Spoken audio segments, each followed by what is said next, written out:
എതിർപ്പറിയിക്കാൻ മുഖ്യമന്ത്രിയെ മന്ത്രിസഭായോഗം ചുമതലപ്പെടുത്തിയ അതേ ദിവസം കേരള സർവകലാശാല സെനറ്റ് ഹാളിലെ പരിപാടിയിൽ ഭാരതാംബയുടെ ചിത്രം ഇപ്പോൾ സെനറ്റ് ഹാളിന് പുറത്ത് വൻ പോലീസ് വിന്യാസമാണ്. അവിടേക്ക് പ്രതിഷേധവുമായി ഇടത് യുവജന സംഘടന, വിദ്യാർത്ഥി സംഘടനാ പ്രവർത്തകർ എത്തിയിട്ടുണ്ട്. ഭാരതാംബയുടെ ചിത്രം മാറ്റണമെന്ന് രജിസ്ട്രാറും പോലീസും സംഘാടകരോട് ആവശ്യപ്പെട്ടു. സ്വകാര്യ പരിപാടിയാണ്, ചിത്രം മാറ്റില്ല എന്ന് സംഘാടകർ നിലപാടെടുത്തിരിക്കുകയാണ്. സുനിഷ അയ്യലൂർ, സെനറ്റ് ഹാളിലെ ഭാരതാംബ സെനറ്റ് ഹാളിന് പുറത്തൊരു സംഘർഷത്തിലേക്ക് നയിക്കുമോ?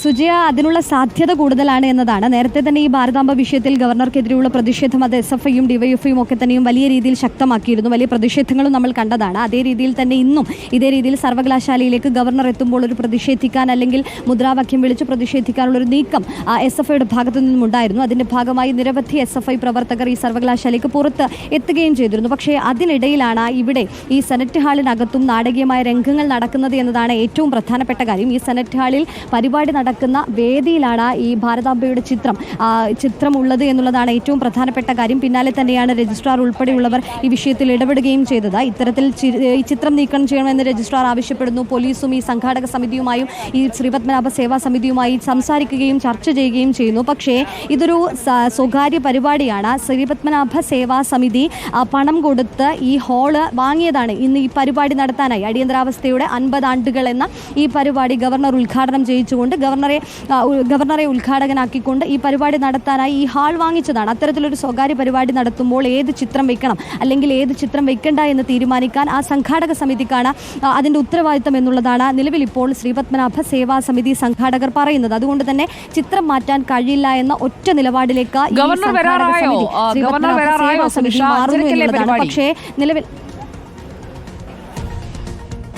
അതെ സുജയ, അല്പസമയത്തിനകം തന്നെ ഗവർണർ ഇവിടെ എത്തുമെന്നുള്ളതാണ് നമുക്ക് മനസ്സിലാക്കാൻ കഴിയുന്നത്. പക്ഷേ നിലവിൽ ഇത്തരമൊരു സാഹചര്യത്തിൽ എങ്ങനെയാണ് ഈ പരിപാടി നടത്തുന്നത് എന്നത് തന്നെയാണ്. കാരണം രജിസ്ട്രാർ പറയുന്നത് ഈ പരിപാടിയിൽ നിന്നും എന്ന് പറയുന്നത് സർവകലാശാലയുടെ അതോറിറ്റി വൈസ് ചാൻസലർ അല്ല, സർവകലാശാലയുടെ അതോറിറ്റി സിൻഡിക്കേറ്റ് ആണ്. ആ സിൻഡിക്കേറ്റിന്റെ ബന്ധപ്പെട്ട syndicate member advocate G Muraleedharan, R Rajesh XMLA ഉൾപ്പെടെയുള്ളവര് ഇപ്പൊ രജിസ്ട്രാറുമായി മീറ്റ് ചെയ്യും. അഡ്മിനിസ്ട്രേറ്റീവ് ഹെഡ് എന്ന നിലയിൽ രജിസ്ട്രാർക്ക് നിർദ്ദേശം കൊടുക്കും. ഭരണഘടന വെക്കാം. ഭരണഘടനയ്ക്കപ്പുറം മറ്റ് സിംബലുകളും മറ്റ് പ്രതീകങ്ങളും കൊണ്ടുവച്ച് അവരവരുടെ രാഷ്ട്രീയ പാരമ്പര്യം ഈ സ്ഥാപനത്തിന്റേതാക്കി മാറ്റാൻ പറ്റൂല. അപ്പൊ അതുകൊണ്ട് ബന്ധപ്പെട്ട പോലീസിനോട്, ഞങ്ങളുടെ സെക്യൂരിറ്റി ഓഫീസർ DYSP ആണ്, അദ്ദേഹത്തോട് ഞങ്ങൾ പറയുന്നത്, ഇവിടുത്തെ സെക്യൂരിറ്റി സംവിധാനത്തോട് പറയുന്നത്, സെക്കുലർ പെർസ്പെക്ടീവിനപ്പുറം ഒരടി മുന്നോട്ട് വെക്കാൻ ഞങ്ങൾ അനുവദിക്കില്ല. കോമ്പൗണ്ടിന്റെ പുറത്ത് അതൊക്കെ ചെയ്തു. നമ്മളിപ്പോൾ പ്രതികരണം കണ്ടു കഴിഞ്ഞു. സുനിഷ അയ്യലൂർ, ഇനിയിപ്പോൾ ഒരു വലിയ രീതിയിൽ അങ്ങോട്ടും ഇങ്ങോട്ടും വാക്പോരിനപ്പുറം ഒരു സംഘർഷത്തിലേക്ക് പോകാനുള്ള ഒരു സാധ്യതയുണ്ടോ? കുറെ പേർ പുറത്ത്, കുറെ പേർ അകത്ത്. ഗവർണർ വരാൻ പോകുന്നു.